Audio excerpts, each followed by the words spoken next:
not the way somebody told me to do it, because then you lost twice.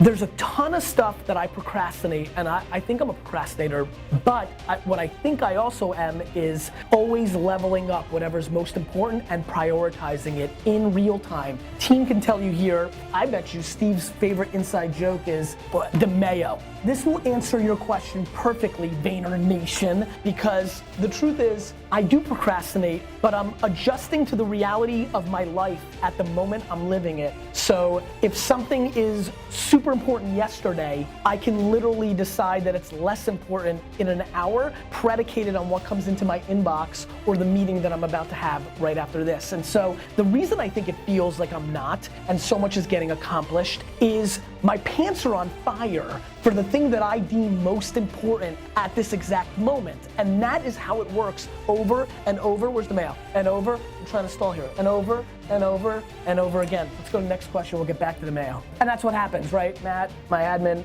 he has to struggle through what is tippy top priority of the moment because it might change tomorrow. How to get over procrastination. Hello everyone, and welcome back to the channel. Gary Vaynerchuk, or GaryVee as he's known to most of the world, gets a lot of stuff done.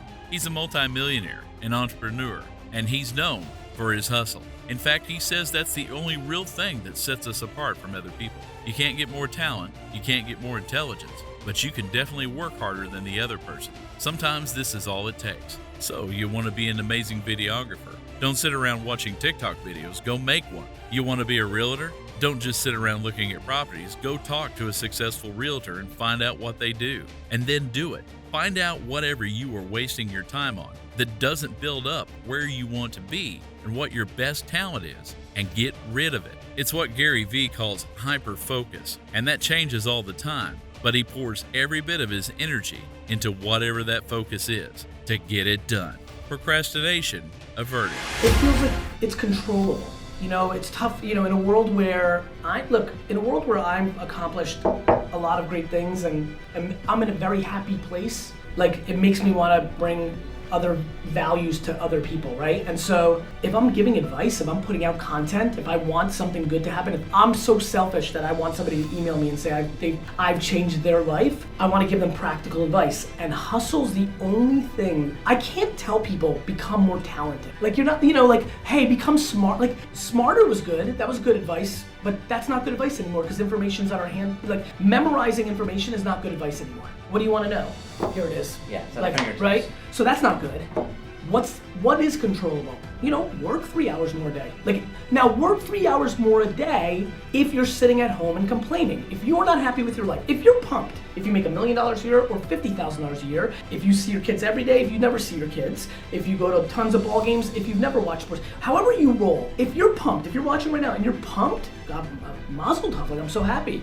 From 1998 to 2003, in a 5-year window, I grew my dad's business from a $3 to a $60 million business on very, very important terms that matter to this entire room. I had no money. It was a $3 million business that had 10% gross profit, $300,000 before expenses. There was no marketing budget. What I needed is to make every penny work like a dollar. So the strategy became day trading attention. When you day trade attention, my friends, here's what you do. You don't overspend on what everybody believes is tried and true. Every single company in this gorgeous conference right now is grossly overspending money on things that they've been doing for the last decade because it's the things that they accept or the reporting justifies it or they're just lazy to try something new. Everyone.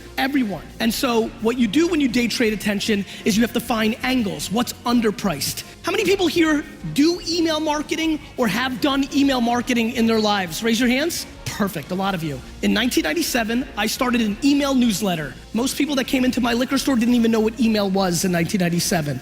I sit in rooms every day, and you guys know I love to sit with kids and jam and do shit. Almost every day, I have a situation. Every month, I will meet at least one person that's gonna cry to me that they don't have anything and it's hard, and they didn't get lucky and they got nothing and it's hard. And then I will equally have dinner with somebody else who will tell me that it's hard and difficult. Happened today downstairs because they had too much. They're not hungry because their parents did everything for them. Their mom and dad f***ed them up because they gave them too much. Which the people that have nothing, a bunch of you just sat. I've had people who have $50 million trust funds cry to me at dinner that their life sucks because they've never fought for anything, they never did anything, and they don't have any purpose, and they're lost, and they're suicidal.